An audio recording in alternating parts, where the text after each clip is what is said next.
How's everyone? Hope everyone's doing well. I'm on early. And, yeah. Let's see.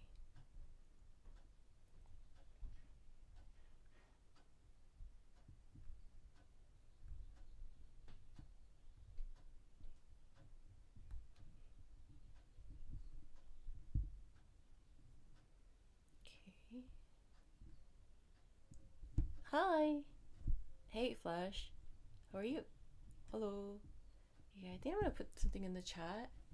Just a second. Oh. Oh, yes. Warm up. Hold on. Yeah.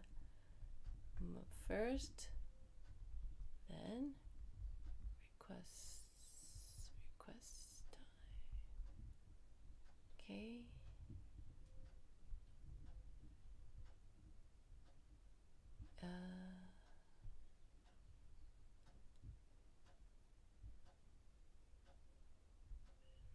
Message. I'm good.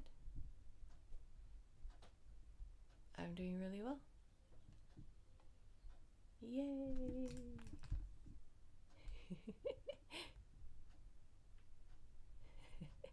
Oh, they changed it. Hi, Dr. Ryan. Welcome back. Happy Thursday, everyone. Hi.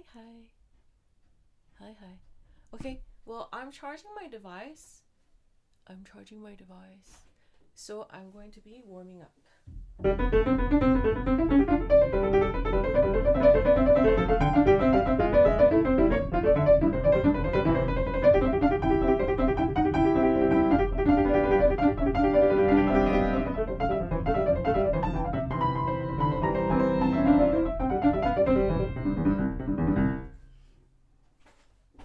Okay, let's see.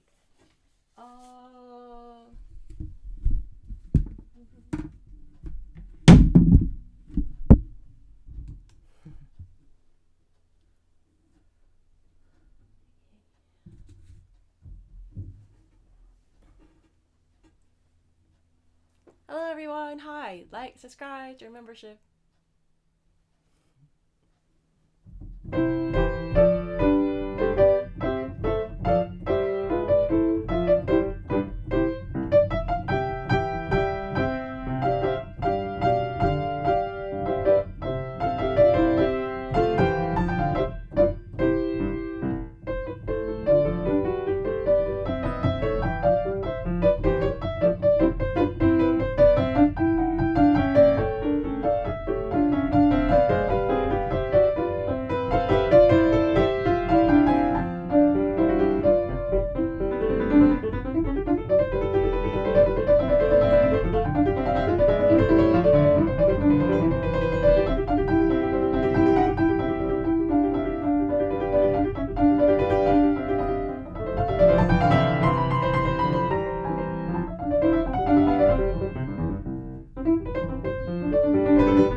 That's okay.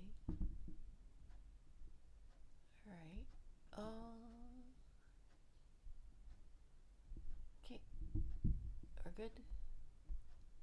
Everybody, we're okay. Hi.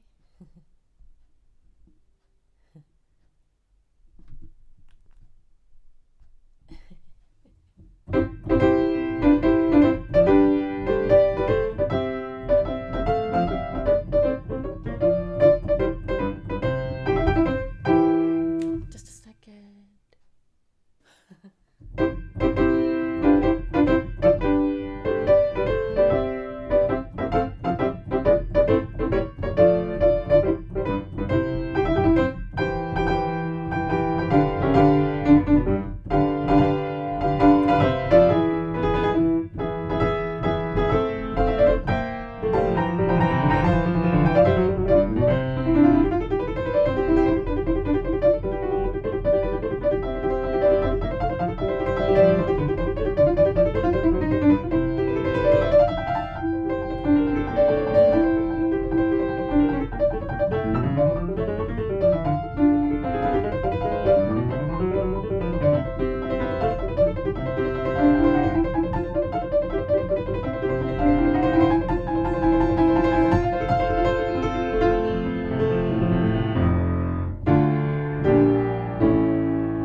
Hello, hi.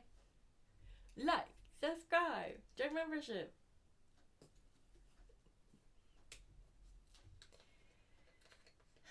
How are you? How's everyone?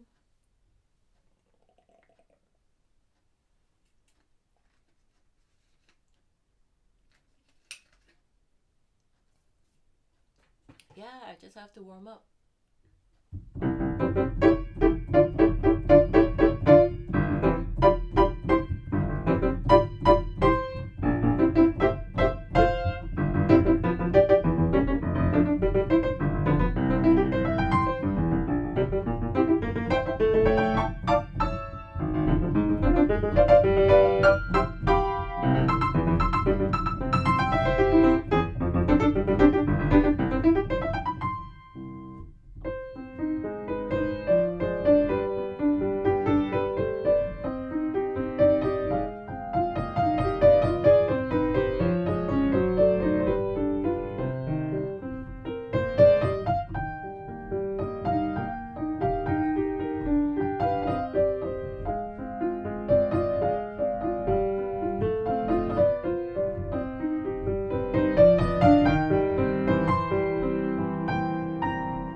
looks like I don't have it.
Yeah, some of these pieces I've never seen.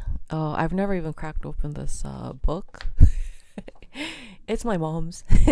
My mom's a pianist, so I have a lot of piano books. And they're not all mine. Most of them are mine, but hers is kind of like scattered around. I actually took this from her because this is I think it's a pretty reputable Japanese edition. Shunjusha edition. Anyway, edited and revised by Motonari Iguchi. Yeah, I just wanted this book, so I think I took it from her collection and put it in my shelf. But anyway, no, I don't think I have the sheet music for Mendelssohn's Fantasy. I'll try to look for it. Hello everyone, hi, like, subscribe, join membership. Hi.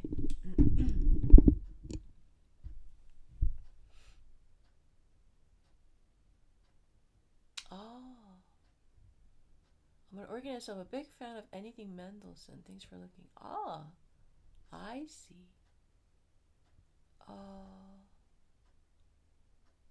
Cool. Very nice. Well,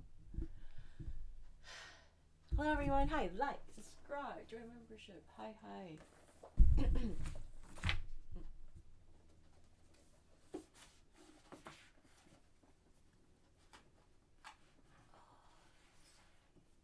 Okay. Well, I'm gonna practice.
Hi Ganesh, how are you? Thanks. You play classical music all the time? Most of the time, but not all the time. I'm happy that you still remember me. Yes, I do. I see the chicken. Oh, it's Friday where you are. It's still Thursday where I am. Happy Thursday, everyone. And happy Friday to you, Ganesh. Yeah, our time difference, right? Yeah. Yeah, our channel is pretty international. Yeah. Hello. 안녕하세요, Ganesh. 안녕하세요. Hello, hi. Like, subscribe, join membership. Thank you, thank you. Happy Thursday. And the thing is, today my schedule, I end pretty early today. So, I hope people rewatch the stream. I'll probably end the stream right around the time that I usually start the stream. So, yeah. But the timestamps will be here so people will know. Yeah, because Nightbot's giving me these timestamps. Yeah. I'm doing well. Chicken would maybe mind the chicken as it's Friday. Yes. Chicken are yummy. Yes. Thank you. Kudos to you. Thanks. Yeah. Hello everyone. It's currently noon. 12:07 p.m. I usually am not on around this time, but I have somewhere to go. So, yeah. Came on. Instead of canceling, I came on. Came to keep my promise of request day. Yeah. I had, I think I was supposed to cancel, but I said I could make it happen. So I came to keep my promise. Thursdays are our request days. So came to keep that promise. Thank you all for being here. Like, subscribe, join membership. Hi. Yeah. Oh, almost 12 hours, yeah? Ooh. Yeah, 12 hours. Goodness. Yeah. Hi. Yeah, good to see you. Good to see you. GTSY.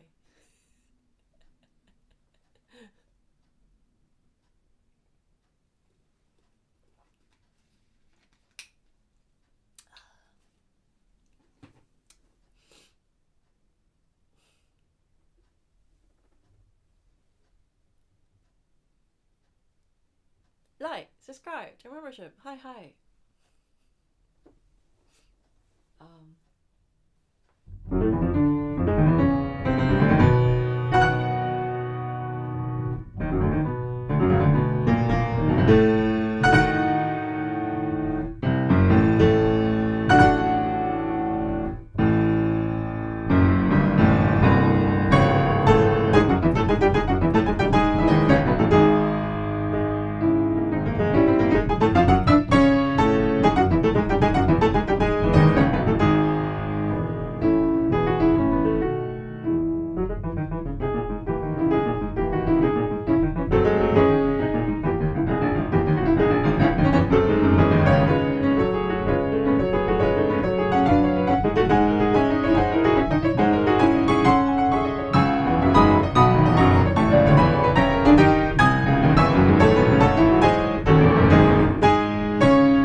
Hi.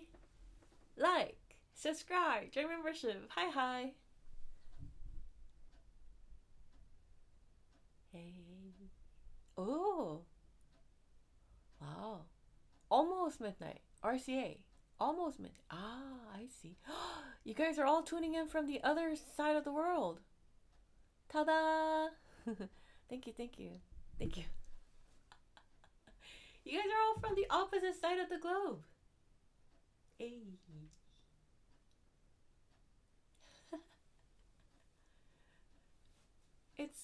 It's day and then it's over there night. Okay, well, hello everyone. Hi, like, subscribe, your membership. Hi, hi. Oh.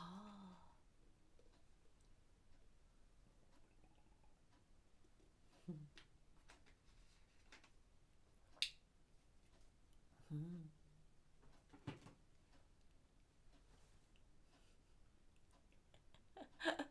Wow. The opposite side of the world. Wow. Yeah.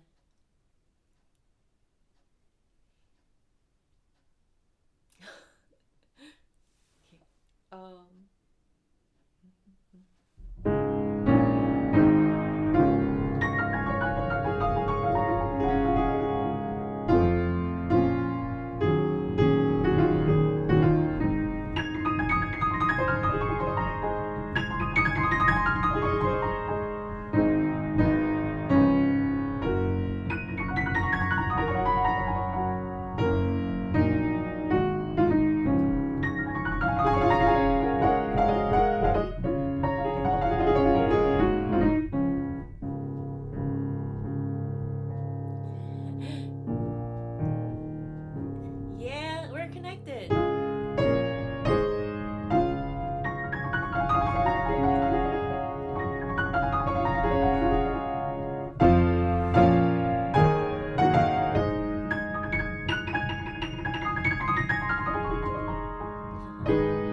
My version?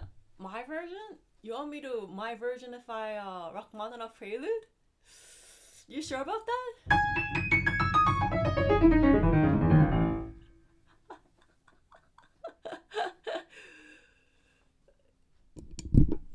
You do understand that Rachmaninoff Preludes are pretty much very complete, right? Like Rachmaninoff Preludes are like very good pieces. you want me to, you want me to my version if I I'll see what I could do. A little bit. Oh, thanks. Hello everyone. Hi, welcome in, welcome back. Like, subscribe, join membership. Hope everyone's doing well. Happy Thursday here. And most of you seems to be happy Friday there. It's a very global channel here. Welcome and welcome back. Okay.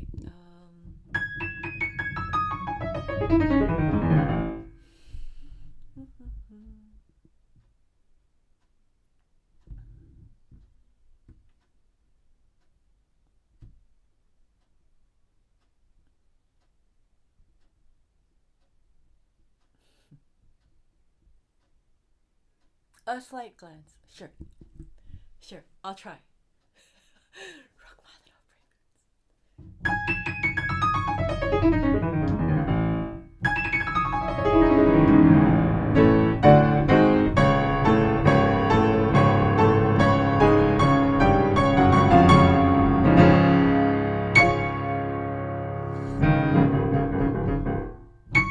If I go from here.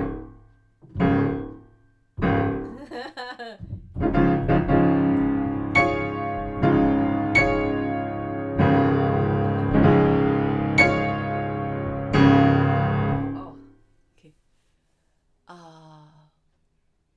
Rachmaninoff, my version. Let's see what I could do.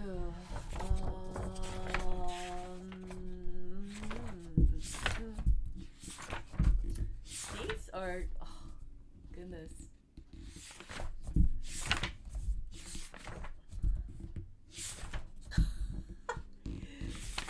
You know that he put serious effort into these, right?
Can't do it.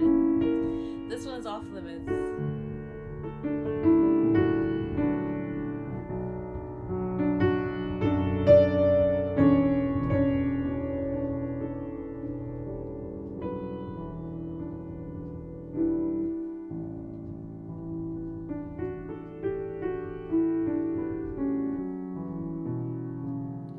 Oh, it's so pretty.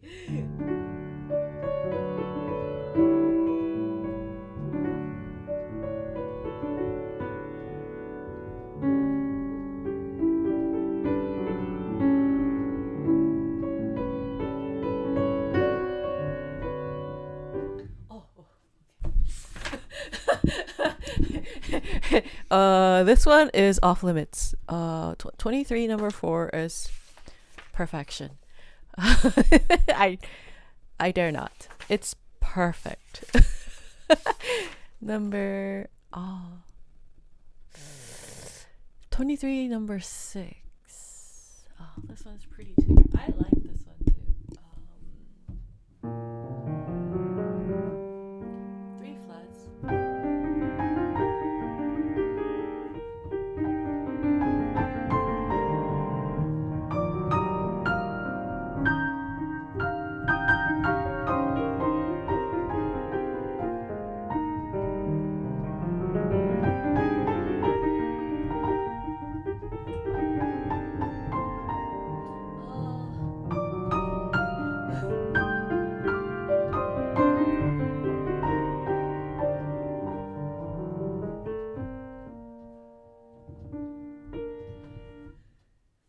About this is easy to turn into anything else. I'm tempted to do so, but I don't know if I should.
Do you guys know Gershwin?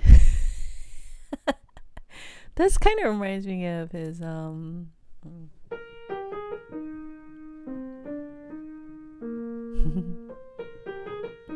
it's easy to turn it into that style, right?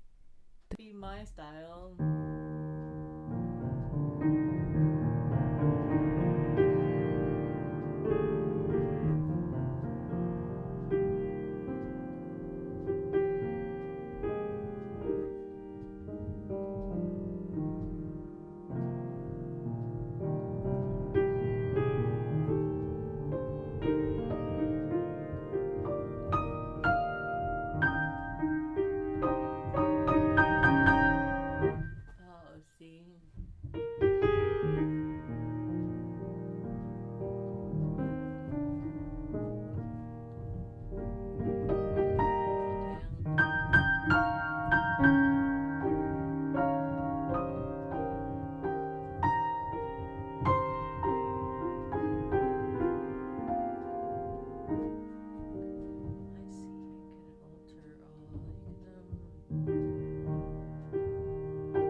that's what Rachmaninoff alternately would have done too. Just, I think, in this style. I'm trying to stay inside the initial style just because it's a very pretty piece. But I think, say for example, you know this piece.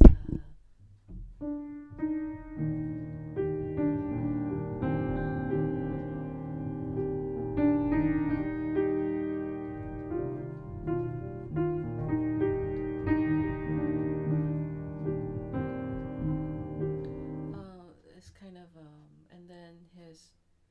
I remember I have this adagio, right? So his adagio is like let's see,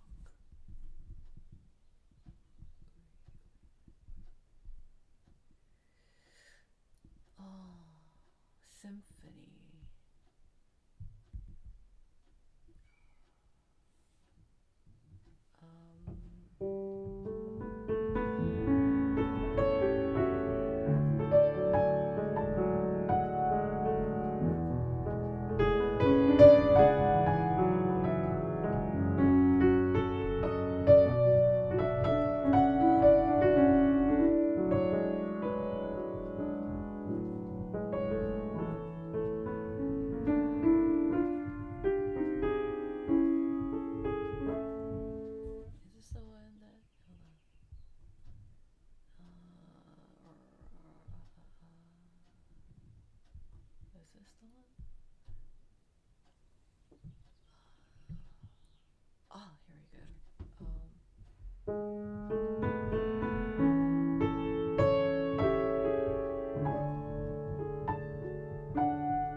It's very and then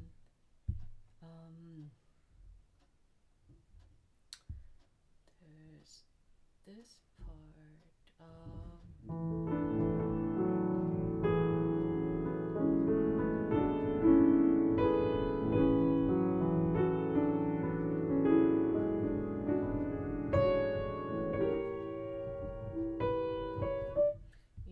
It's so I keep thinking that he would have written this in that style. It is also the same andante. I believe that's andante. But yeah, I feel like, if I had to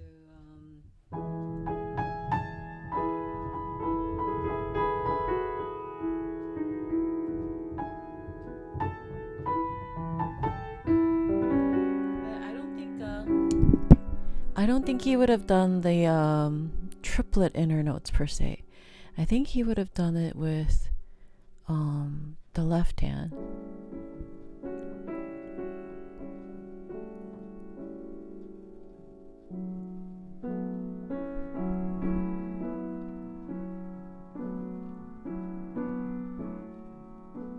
I think these movements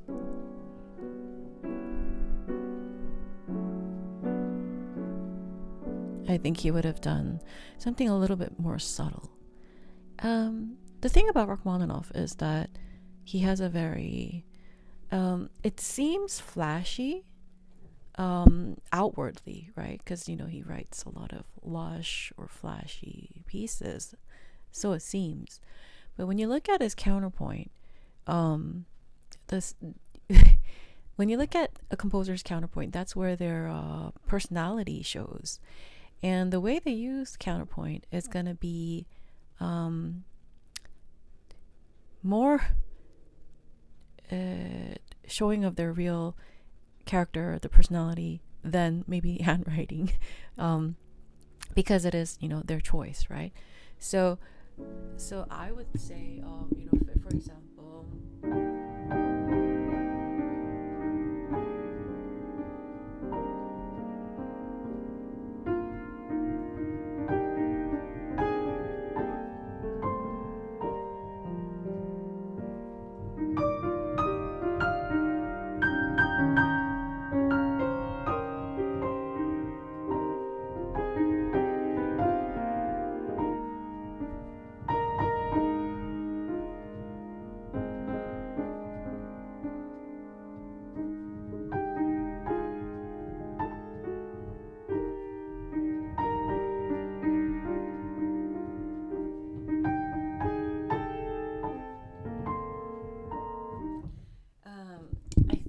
I think alternately, instead of the running left hand, I think alternately he would have opted for that kind of style. So essentially, it's not my style, right? But I have a lot of reverence for. The request was that I stylize Rachmaninoff Prelude to my style, but I have too much respect for Rachmaninoff. So and knowing Rachmaninoff really well, right? I know that he would have not done certain things, and I know that he would have opted for certain things, that he would have preferred certain things over another thing. And so knowing Rachmaninoff a little too well deters me from making my own version of Rachmaninoff. And at this point, I dare not touch Opus 23 number 4, but I think Opus 23 number 6, I could see him kind of choosing one figuration over the other, and I think the alternate figuration would have been something like his symphony, the slow movement from his symphony. I think he would have done something similar to that. Is my speculation. Well, thanks for requesting that. Like, subscribe, turn membership. Yeah, I think did I cut off in any point? Maybe I'll try to delve more into this. Yeah. Okay, so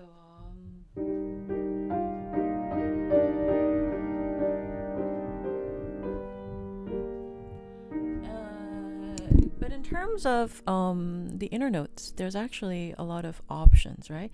So you could do a little bit more forward way, which then would be, borderline Debussy and borderline Debussy and Bill Evans kind of thing. But then if you wanted to do like another way, then it would be a little bit more towards early Rachmaninoff, because Rachmaninoff's vocab also changes from his early works to his later works. So, depending on which you think is, like his transcriptions, Liebeslied, they're actually,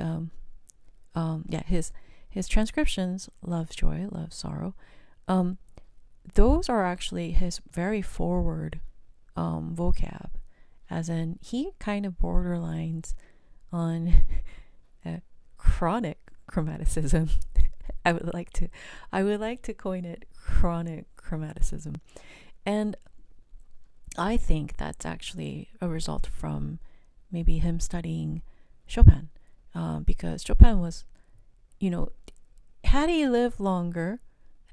Chopin lived longer, Chopin would have gone way into chromaticism. But because his life was cut short, Chopin only borderlined on chromaticism.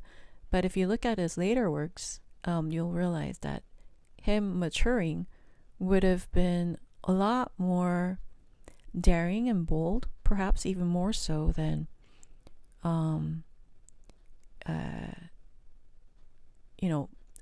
there's this whole Wagner Tristan chord. I think Chopin would have beat anybody to the unresolving of any chord. Because Chopin's later works are very highly chromatic, and the trait about chromaticism is that it does not need to be resolved. That's the thing about chromaticism, is that the composers use it because it doesn't need to be resolved, and it adds a lot of ambiguity as to where exactly you are. So that's actually a compositional technique, right? So the more you know, the more you get to figure out the actual composer's characters, personalities, because seemingly Chopin is very pleasant to listen to, right? But underlying it all, he's actually using a lot more dissonances than you realize he does. There's a constant flux in Chopin's music, and what Rachmaninoff adapts from Chopin is this constant flux. And so when I was requested Rachmaninoff, my rendition of Rachmaninoff Prelude, I couldn't escape Rachmaninoff's actual tendencies. Rachmaninoff adapts Chopin's later styles. Perhaps he thought, himself, he considered himself the continuation of Chopin. And that is not unusual for composers, right? Brahms often wanted to be and considered himself to be the continuation of Beethoven, although he himself knew that Beethoven had completely exhausted all possibilities of tonality. Actually, in terms of tonality, they say Beethoven, historians label Beethoven as the beginning of Romanticism, but if you actually look at him closely, he not only opened the door for Romanticism, but he actually opened the door for everything else, not just Romanticism. Romantic era, yes, began with Beethoven, technically, right? But he actually his influence continues past the Romantic era. And, as in the postmodern era, we don't realize that, but how significant that is.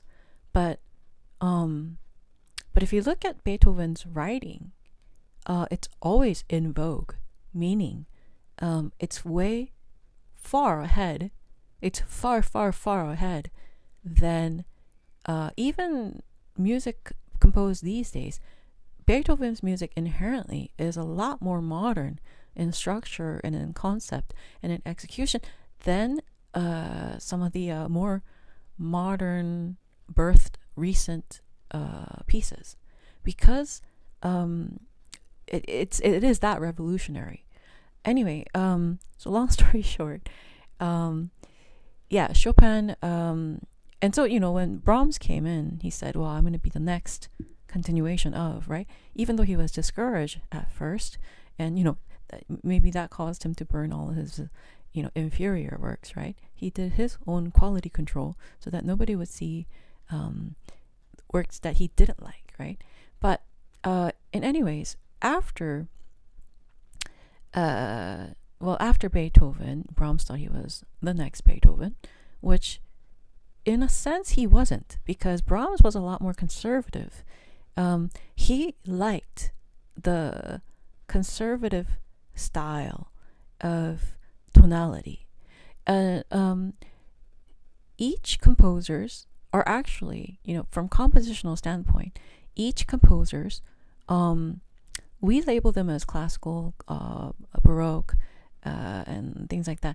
But each composers have their own styles, and their outlook on tonality and the way they treat tonality is gonna stand a lot more. It's gonna mean a lot more than them just fitting in to like an era, right?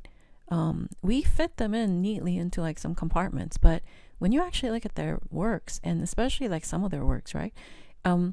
it shows their relationship with tonality and how they feel about tonality and how they feel about structure of tonality, because tonality and structure are married to each other. And this is a little bit more, this is past, this is post-doctorate level talk. So don't worry if you don't understand it. Not many will understand it. The way, and the way a performer should understand a piece is through the composer's standpoint, always, right? But a performer, unless they understand the composer's relationship that they have with tonality, the essence of the composer or the essence of the piece will always be lost, because this is all about relationships, right? It's the composer has a relationship between them and the system of tonality. What baffles me these days is that people believe that we are above music. But when you look at Chopin, Beethoven, Bach, and anyone really, even Rachmaninoff, they wrestled with music being so much bigger than them. They wrestled with the fact that music is so much greater than them, and tonality being one. Tonality being the being very big, right? So let me see. Anyway, let me.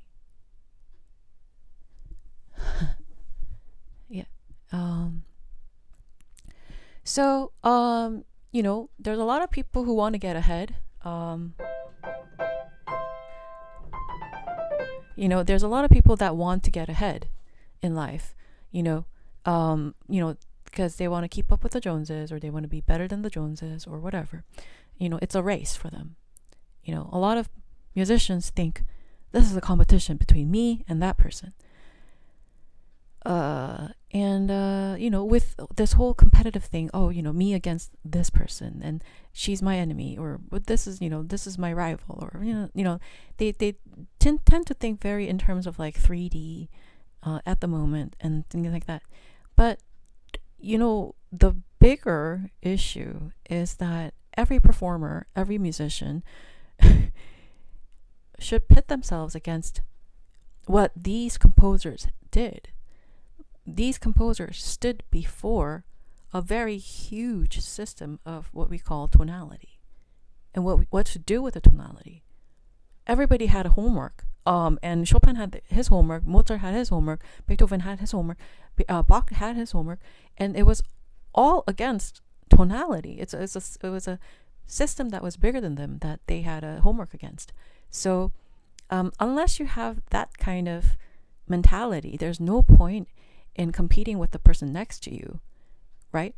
Because it's about understanding. It's about being authentic. It's about embodying it fully, being a vessel fully, right? A performer is always a vessel, right? And even a composer is always a vessel. A conductor is always a vessel. And when you understand that concept of being a vessel, who's better than who? Well, one who is a better vessel is better. That's going to be always the case. One who is a better vessel is going to be the better musician. Not, do I play faster? Are the notes more accurate? Or, is this more musical? Where did you go to school? Name dropping, who'd you study with? Where'd you go to school? What position are you? What kind of job position do you have? Nothing matters, really. When it comes down to it, do you understand it? Do you understand it? Because we're talking about music, first and foremost, right? Priorities, right? So then, what Rachmaninoff did was he did his homework. Rachmaninoff was a very insecure man, and that's just a fact, right? But his insecurities drove him to what? Delve deeper into what others did. And so when you look at his like transcriptions, and when you look at his preludes, and when you look at his other compositional works and things like that, there's a big shift in the way he deals with tonality, because sometimes he frees himself, sometimes he enslaves himself, right? He goes back and forth between being a master of, saying, I don't care, this is tonality, I'm going to use chromaticism to the fullest, right? I'm gonna use chromaticism to the point where like, oh, okay, are you like borderline post-tonal? He's kind of like in the exit of tonality, right? But then in these more serious compositions, he stays within the confinement of tonality. And that's actually, very important to understand, especially as a performer. One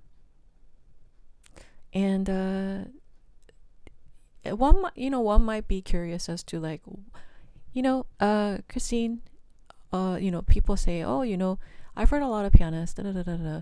You seem like a very good pianist, but why are you the chosen one? Why were you scouted by the world's best? Why were you, it's because I didn't fake anything, because I understood fully every single note that is written. I understood it from compositional point of view from the beginning. That's why, and that's what the legendary historical legends understood about me. They realized that I understood the music, that I wasn't copying, this or that, or I wasn't just blindly following, you make a retardando here, you put an accent there, you play this louder here, you bring this out here. Why? Well, for the heck of it. That's what happens, right?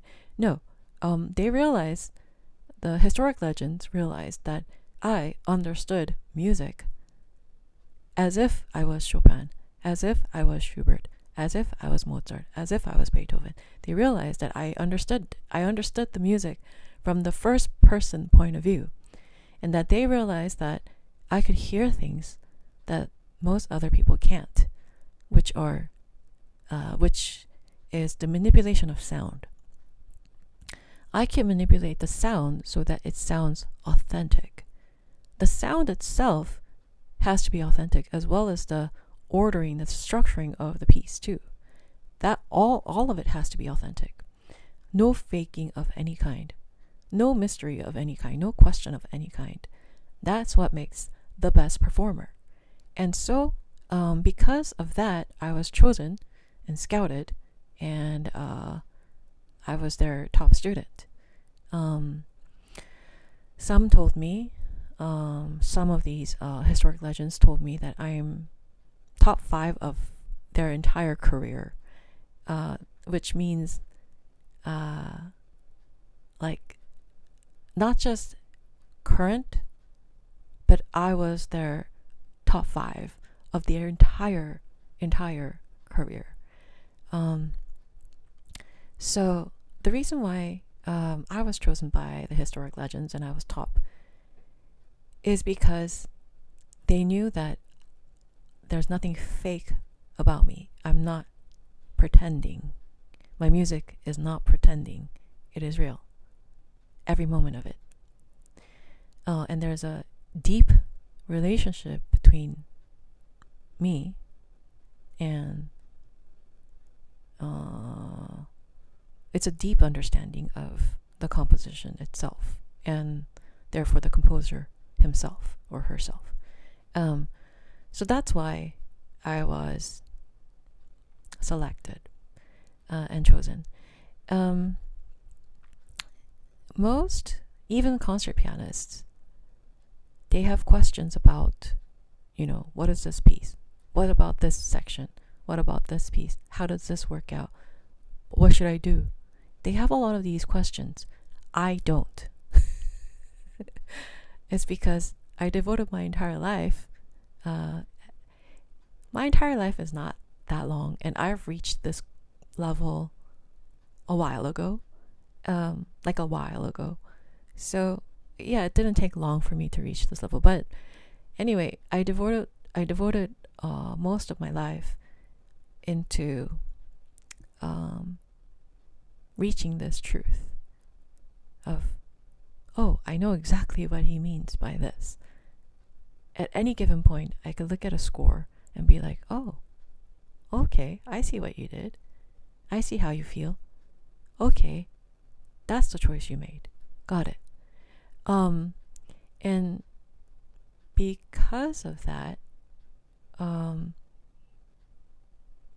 there's a difference between fake and real. And yeah, there is a right answer to every there's a right answer to every single piece. That's why people study music. Anyway, I think this piece he would have done something similar to the symphony, because of the innate nature of how he's kind of playing with the sounds and the yeah. So I'll just do a little bit of that and then go straight into other requests. This has been requested.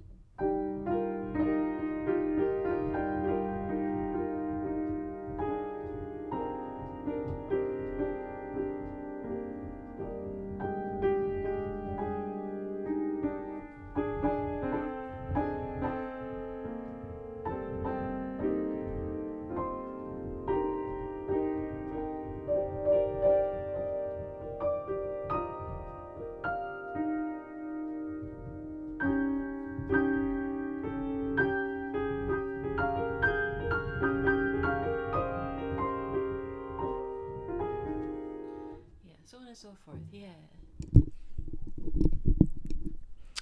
Can you recommend some music history books? Yes, of course. Wise to Ruskin is a good one.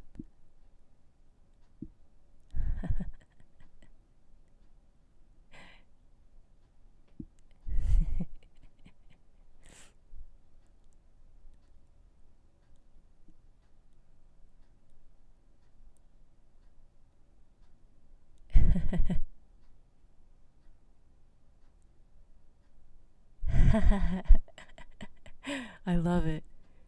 I love how he gets so worked up.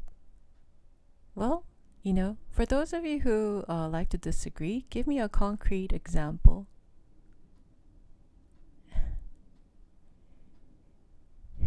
Thank you. Hi, Mitch. Yeah. Silver Wolf, I learned so much in your chat. I mean, I just learned so much. I love it. Oh, thank you. I appreciate that. Thank you. Yeah. Yeah, it's a relationship between the composer and tonality and how they view it, right? And that comes from a very concrete understanding of the counterpoint, right? So that's actually going to be, thank you for your talk on tonality and the composers going towards chromaticism. Very interesting. The vessel of the spirit of music. Yeah, you understand. Great. Yes. I recommend history books and some theory books. If you understand theory, you understand that whatever I said is absolute truth. Yeah. Everything I say is absolute truth. Because I'm leaving this for the future generation. So, yes. So I was chosen by the world's best, scouted by them. I did an audition for them. Hey, yeah. I did an audition for them. I was scouted by them. And yeah, because they saw that I understood. Not just surface, but they understood that I had a deep understanding of music. So I recommend history books, but I also recommend music theory books. tie in those together. Your music theory knowledge has to be as strong as your music history books for you to have a very concrete background. It can't be, you can't ignore one or the other. It has to be both. So I recommend you get I think the Complete Musician book, it's like 1,000 pages book or something like that. It's like huge. If you could get your hands on the Complete Musician or anything of that sort, you would get a pretty good music theory textbook. And I think in terms of like, there's the Norton Anthology. You might want to look into anthologies as well as history books, as well as music theory books. You might want to look into all of them because they serve as a background for and it's and if I look like a Santa Claus, like honestly, if I look like Santa Claus, then I think people wouldn't doubt what I say as much as they do now. But whether I look like Santa Claus or not, whatever I say is absolute fact. And those who don't believe it, you're missing out. Yeah. So yes, study counterpoint, study music history, study the score. The score is where all the information is in. So every information is in the score. So, and as a performer is just a vessel. A composer too is just a vessel. Musicians are essentially just a vessel for something that's greater than them. Yeah. Well, I'm glad to have this YouTube channel because I could talk about the truth here. I've been silent pretty much all my life, but finally get to talk about the truth, the facts, the cold hard facts, absolute truths in this channel. So welcome back. Like, subscribe, join membership. The more you understand, the better music gets. And another thing is, if you really love music, as you say you do, or some people do, right? Then you would invest in getting to know music, right? The amount that you love music is going to be equivalent to how much you want to get to know it better, right? That's like one of the sure signs of love. Sure signs of love is sacrifice, wanting to get to know, right? Wanting to be close. These are like, sure signs of love, right? And wanting to invest, right? So that applies to the piano, that applies to the music as well.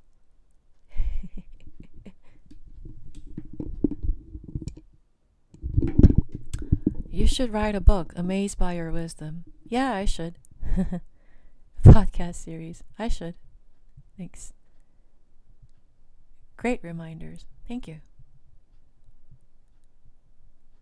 Thank you. I appreciate your knowledge. What's the first thing you look at when you look at a new score? Absolutely. I look at the tonal structure and the rhythmic structure, and I try to look at the structure. Then you get a feel for the vibe. You know what they call a vibe? Which, it's kind of stylistic, right? So when I did Schenkerian analysis, when I studied Schenkerian, I actually did something unusual. I realized that my theory teacher was a genius, so I wanted to make use of that. So I told my advisor, she knew that I finished all required classes, and I just said, oh, I want to switch to post-tonal. So then she was like, so she had no choice but to put me through a post-tonal program. But essentially I was done with all my doctorate work. Anyway, so my theory teacher, he was my Schenkerian theory teacher. When I first got in there, it was very, like, everything was very new, because Schenkerian was basically like training your mind's ear more than anything, right? I mean, yes, it is about hierarchy. Yes, it is about structure. Yes, it is about layers, ersatz, and, like anything that, like, there's foreground, middle ground, and then there's background. And you learn a lot about composers that way, right? And their personalities that way. But so during Schenkerian analysis, I realized more than that it was essentially developing a close relationship between yourself and the music. So it's like the way the hierarchies worked was that it shaped the music inside your mind, and vice versa. So it was like a constant going back and forth between, the structure and yourself. So I'm very happy that I took Schenkerian with Dr. Robert Moore. He called himself Bob, but it's just, he's just too respectful. He's to be respected. He was a genius. So I liked studying with him. And then I took his post-tonal class, and in his post-tonal class, he was such a genius that, like geniuses, what they do is they simplify a very elaborate, very hard to understand concepts into like a single sentence. And even like an elementary school kid could understand it. They simplify everything into very understandable, practical bits. And when I learned post-tonal with Dr. Robert Moore, I realized that post-tonality was essentially tonality, and that we had changed kind of nothing. And that's why post-tonality essentially failed, because post-tonality was still based upon the same, system as tonality, and and the KH tables are like a proof of that, right? So once again, this is going to be a very, very high level talk, and you might not understand it, but that's okay. Just letting you know something like this exists in the music world, and that the music that the music that you think is, it's not end all be all. It's not all, right? There's more. There's always more, right? People like me, I could tell you, right? So like, if some people, might like to say like, oh, some people, if some people say, like, honestly, like, I could ignore people very easily. The reason why I don't, and I address a lot of issues here, is because I'm leaving things for the future generation. Hello. Future generation, hello. I'm leaving things for the future generation because I doubt that music will get funding, the necessary funding to grow. I think it's always going to become smaller than, hopefully not, but here's to hoping that music will grow. But what if, right? The great what if it doesn't grow, and people think that whatever they know is end all be all, right?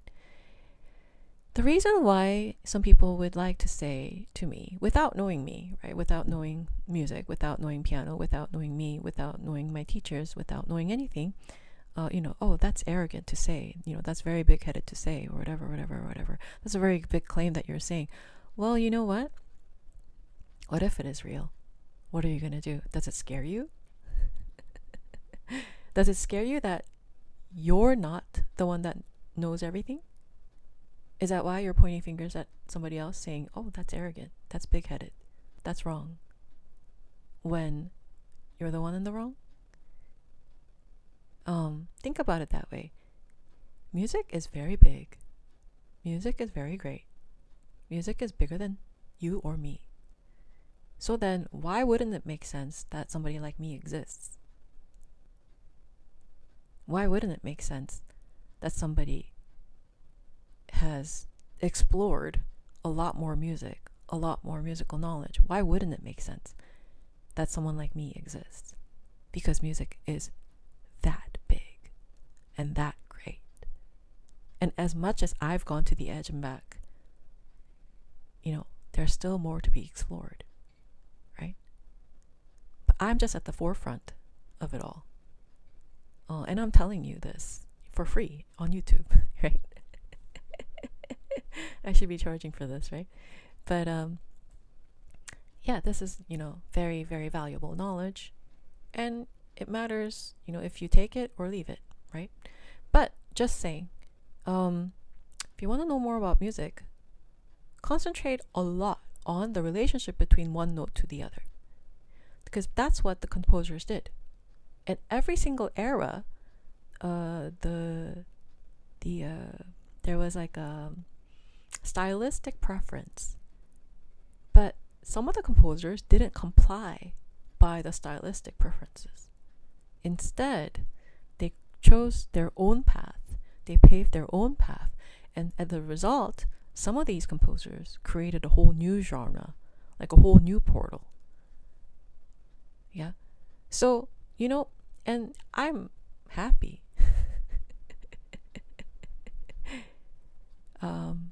People thought of Beethoven that way.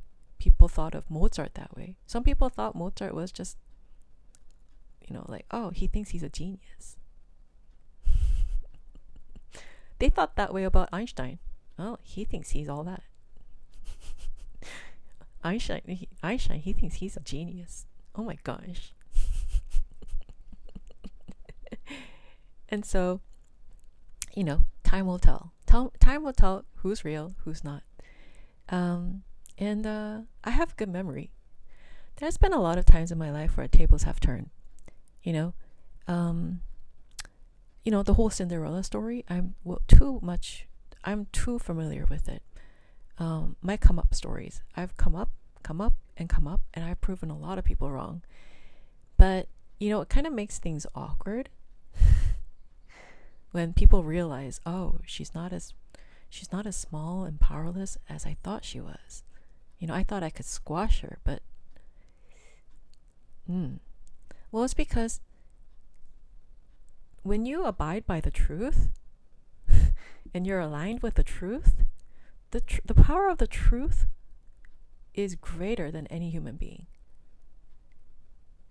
So you might want to think twice about trying to squash somebody who's aligned with the truth. That's another thing, right? Anyway, like, subscribe, join membership.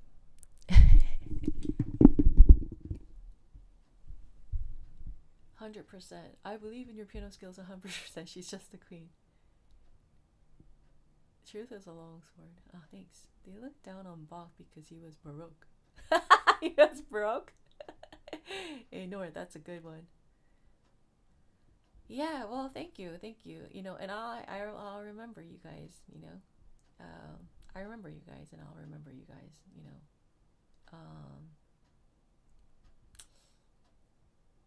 yeah, I'm not worried. I know that everything I say is the truth, so I don't need to worry. So, but anyway, I'm gonna do some requests. That was a long talk about Rachmaninoff. And let's go ahead and do some requests. Let's see.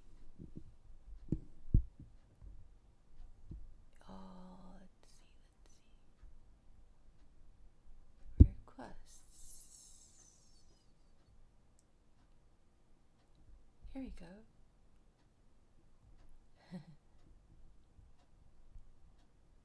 All right. Let's see.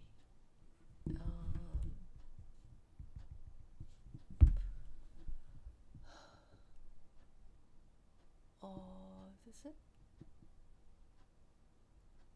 There we go.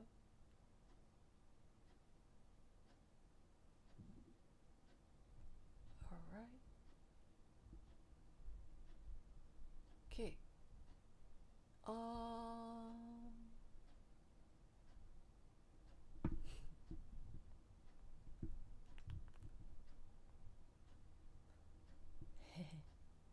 Hello, hi, like, subscribe to your membership. Waltz 14 by Chopin. Okay, later. After I do these, yeah. Let's see, babe.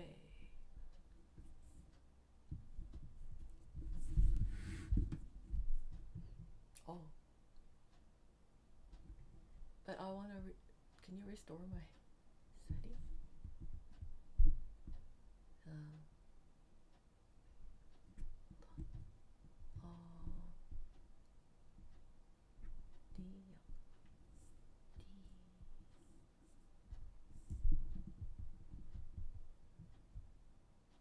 Okay. Babe.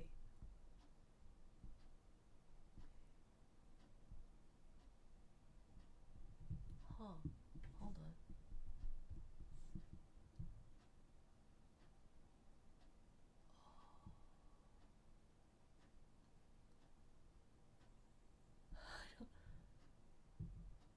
Is this it? Yes! I think I got it. Moderately slow jazz ballad. Yeah. Okay.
babe. Okay, let's see. Next one is nothing.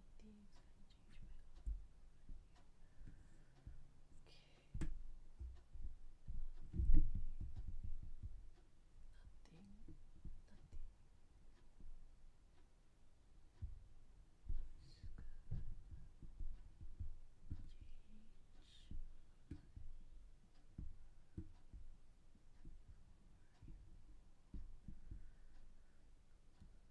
Nothing. Okay. So,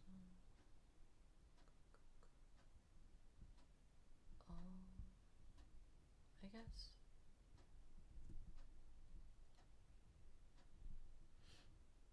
Is this it?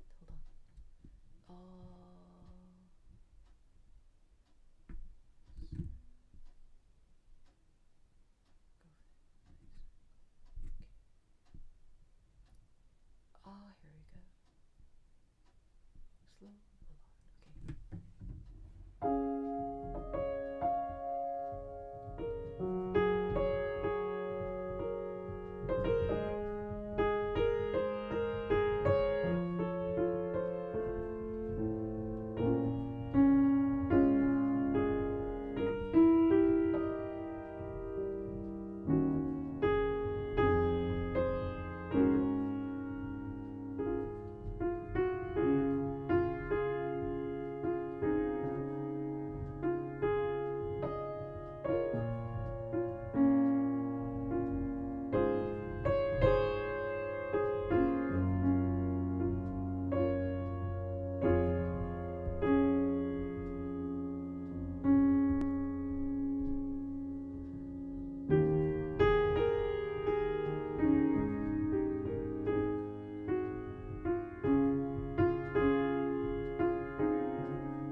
Carlson Martin. Okay.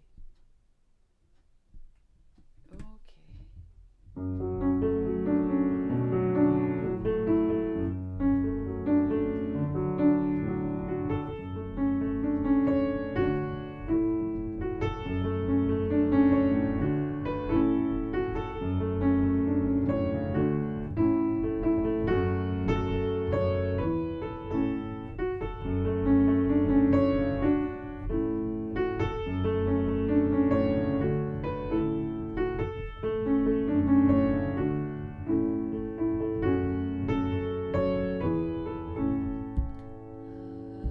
Oh my gosh, it's not turning. Just a second. Hello everyone. Hi, like, subscribe, join membership. Hi, hi. Hello. Here we go.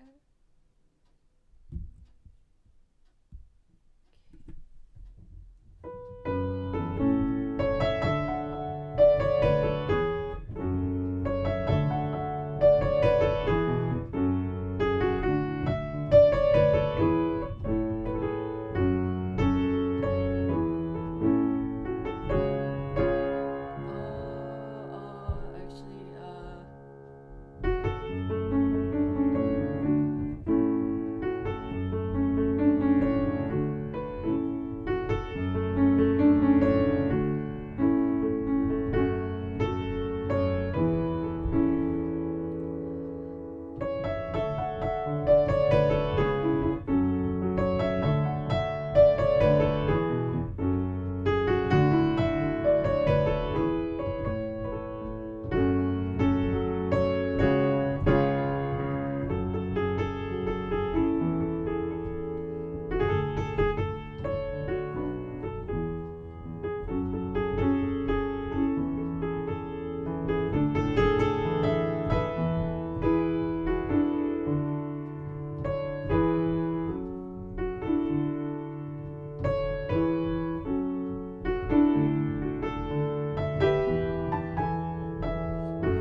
alright, that was Backstreet Boys. Now and then. Hold on. Now and then.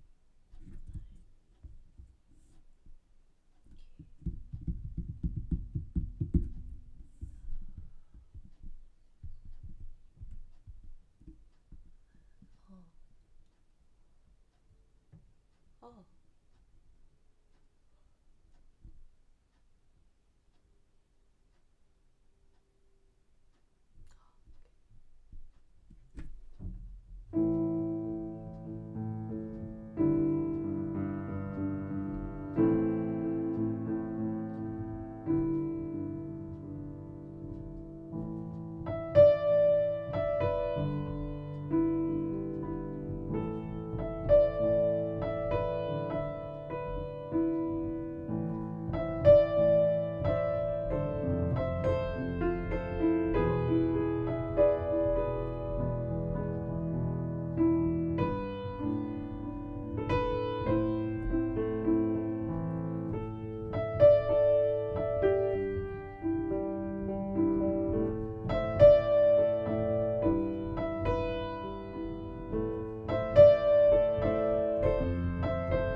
All right. Let's see. Yeah. Do you love it? Midge. Nice. Hello, everyone. Hi, like, subscribe. I think I got a pop-up notice somehow.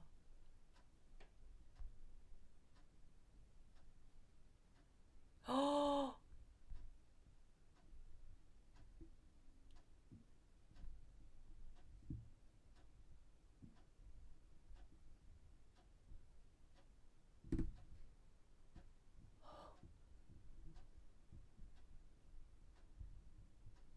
Oh my gosh.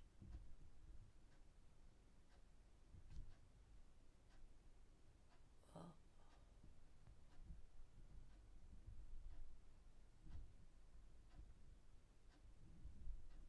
Um, Hello everyone. Hi, like, subscribe to membership. Hi, hi. Just a second. I have. Okay. Oh.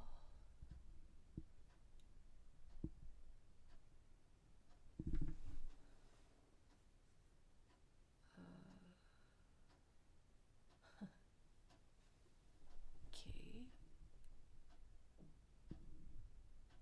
Oh. Just a second. Just a second. I got some things to do. Oh, it's working. Okay. Alright. Ooh. My internet's working really well. Huh. Just a second.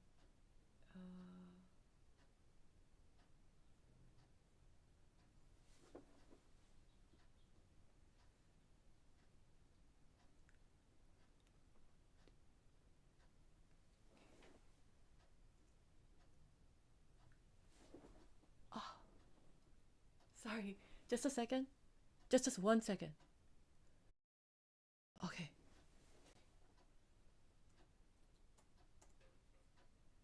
Okay. Oh!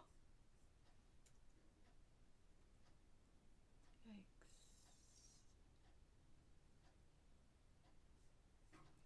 Ooh. Oh, hold on a second. Okay.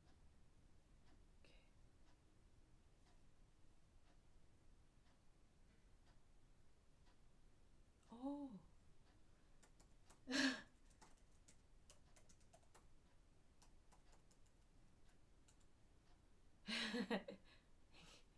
Cool. Oh my gosh. What's happening? Hold on.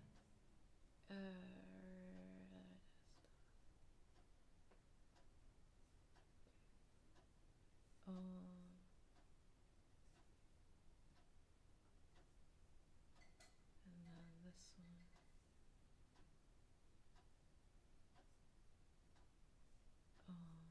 Wait. It's the same?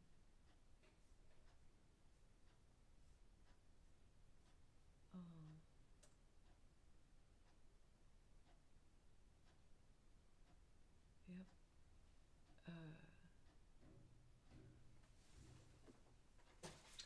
Okay. Well, hold on. Just while I'm at it. Okay.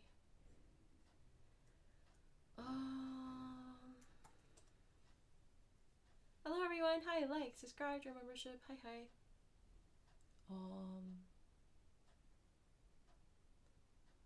Yeah, I checked mine. Is it sending? It's sending. Okay. Just a second.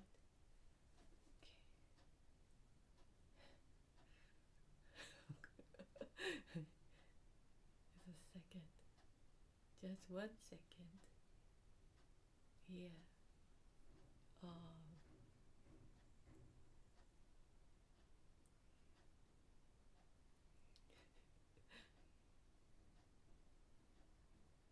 Okay. Yeah. All right. I think it's sent. Okay. Yeah. Hold on. Just a second. 1 second. Okay. Yeah. Somebody said Chopin. Yeah, good. Oh, 433, John Cage. John Cage in the house. Yeah. Thanks. Good day. Hooray. Hey, Metallica. Oh, welcome back. 안녕하세요. Request time. Yay. What would you like to do? Hi, Janice. Good to see you. Thank you. Good to see you. Yeah. Love that song. Oh, Merry Go Round the Life. Well, oh, okay. Thank you. All right. Okay. Salute. Oh, hi. Hello. Hi. Okay, I actually have to leave soon. But I'll take request. Hello everyone. Hi, like, subscribe, join membership. Yeah, I have to leave soon. But I'll be back tomorrow.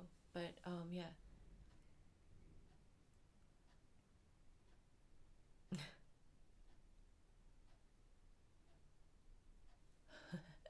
Okay, well, I saw this one, so I'll play this one as much as I can. Let's see.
Yeah, anyone else? Anyone else wanna do?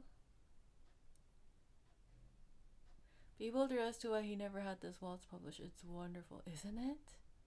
I think it's one of his most charming works. Final Fantasy main theme. Final dealer's choice selection day. Okay, great. We're into Vivaldi. I'll try to make those happen in 5, 4, 3, 2, 1. Hold on. Yeah, I'm here. Try to make it happen. Final Fantasy main theme. Final Fantasy 7 main theme. Okay. Final Fantasy 7 main theme. Is it called Those Who Fought or Battle Theme? I don't get it. Is it this one? I don't know. Oh, main theme. Okay.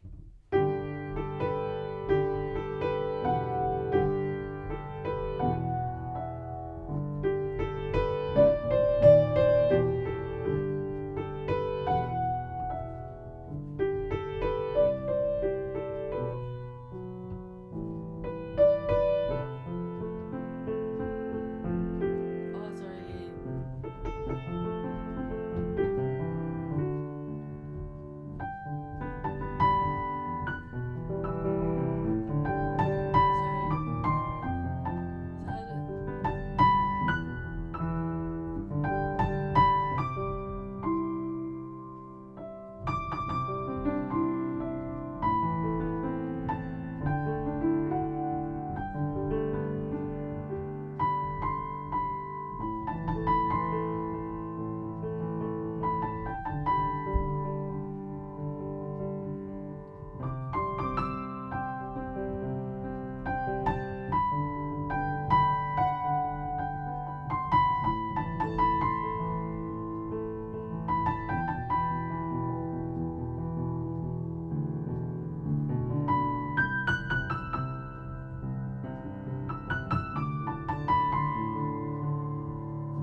I don't know the piece, but I was able to.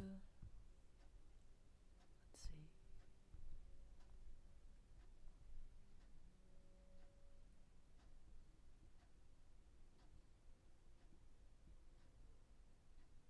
What?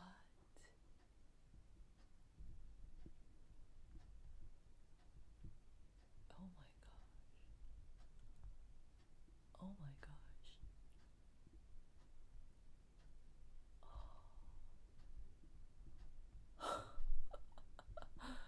Craziness. Oh my gosh.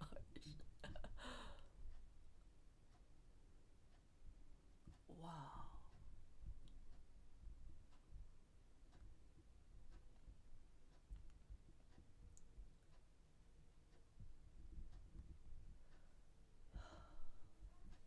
Well,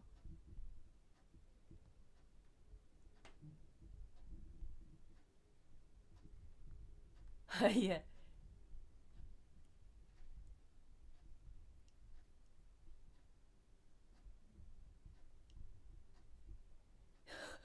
Gosh. Oh my gosh.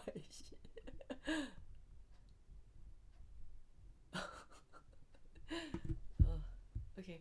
Well, and then what is it? Vivaldi? Okay. Yeah. Hello. Hi, hi. Yeah, we love you. Ah, thank you.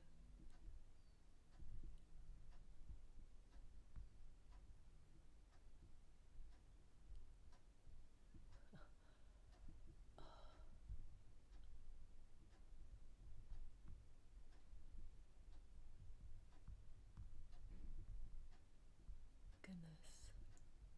My goodness.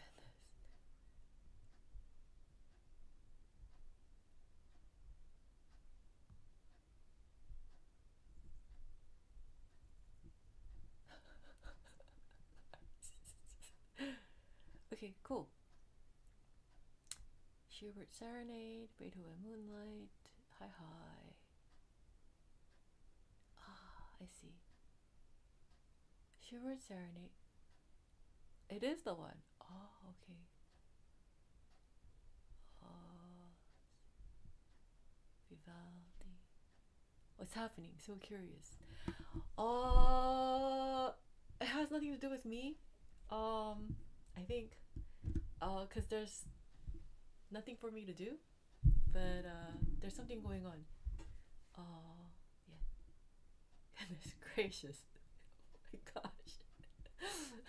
It's like, yeah. Um, Serenade. Serenade. Schubert. Okay. And then the other one is Moonlight Vivaldi. Okay. List. Or text. We'll see if it's or text. Anyway,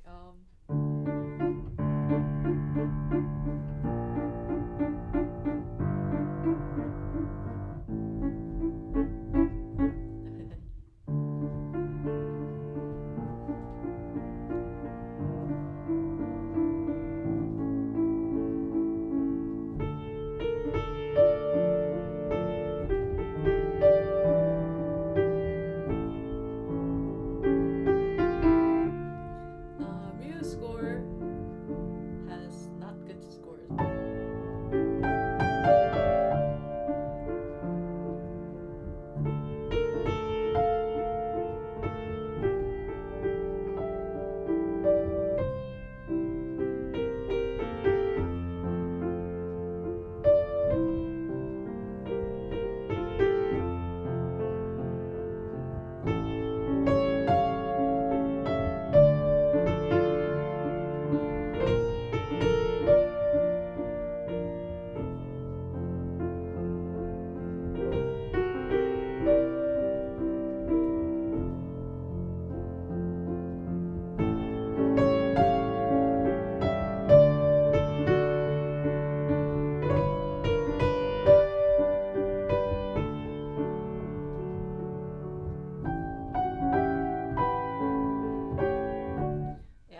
underscore. Sorry about that. I'm looking at MuseScore, and it, sometimes they don't have the most, because it's, pure, it's just, you could just, anybody could upload it to MuseScore. So, some of these are not, yeah. Anyway, what's the other one? Let's see. Hello, hi. So good, thanks. No worries. Well, actually, I think I have to go now. But how about, because we cut it so short today, let's continue requests for tomorrow, for this week. Okay? So, tomorrow will be another request day. I want you to come back. Please like, subscribe, join membership. Yeah. Gotta go. I gotta go. I gotta take care of business. Alright. Thank you. Yeah. Tomorrow we'll have another request day. Like, subscribe to your membership. Thank you so much. Yeah, thank you. Hey, Mitch. Come back tomorrow and request something. Have a blessed day. No, Christine. I'm sorry, Ellie. Sorry, I have to go. Yeah. See you. Yeah, tomorrow. Yeah, tomorrow. We'll have the whole thing. Warm-ups, requests, and 아쉬워요. 내일 또 와요. I'll request the Benny Hill theme. Okay, I don't know what that is, but okay. You do it. Come tomorrow, okay? Promise? Okay, promise? Come back. Okay. Alright. Thank you, everyone. Thank you so much. Thank you. Share the stream, like the stream, nice comments. Like, subscribe, join membership. Thank you. Stay safe. Thank you. Yeah, I'll come back after I'll come back tomorrow after I take care of business today. Yeah. 좋은 하루 되세요. 네, 좋은 하루 되세요. 네. Bless you. Thank you. Bless you all. Thank you. I'll see you tomorrow. Bye bye. Okay. Bye bye. I'll see you tomorrow. Gonna take care of business. Bye bye. Bye everyone. I'll see you tomorrow. Tomorrow is another request day because today's got shortened. Bye bye. Like, subscribe, join membership. Bye. Bye. Thank you. Oh, bye Janice. Come back tomorrow and request something. Okay. Bye bye. Such short life today. Great as always. Thank you so much. 809RR. Come back tomorrow. Request day. Bye bye. Bye everyone. Bye. See you. Thanks.